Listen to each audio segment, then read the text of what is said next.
Hello guys, welcome to my back new another video. Guys আজকে আমি এই Noise speed ওয়াচটার আনবক্সিং এন্ড রিভিউ দুটোই এই ভিডিওই পেয়ে যাবেন। তাহলে শুরু থেকে শেষ পর্যন্ত ভিডিওটাকে দেখবেন। আর যারা যারা চ্যানেলে নতুন আছেন চ্যানেলটাকে সাবস্ক্রাইব করে দিবেন আর বেল আইকনটাকেও বাজিয়ে দিবেন যাতে সবার আগে আমার ভিডিও আপনাদের কাছে পৌঁছাতে পারে। বক্সটা আপনি কিছুটা এরকম দেখতে পাবেন। সাইডে অনেক কিছু মেনশন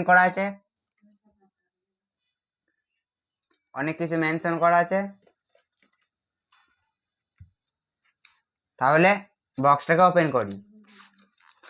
করি আপনি আপনার মেন যে জিনিস ওয়াচটা পেয়ে যাবেন। এটাকে এখন রাখি সাইডে, দেখি বক্সে আর কি কি আছে। আর একটা পেয়ে যাবেন ইউএসবি ম্যাগনেটিক চার্জিং, এটা ম্যাগনেট, ঘড়িতে কিছু ম্যাগনেটের মতো লেগে যাবে। আর পেয়ে যাবেন thank you card, warranty card and sticker এবং ম্যানুয়াল কাপড়ে।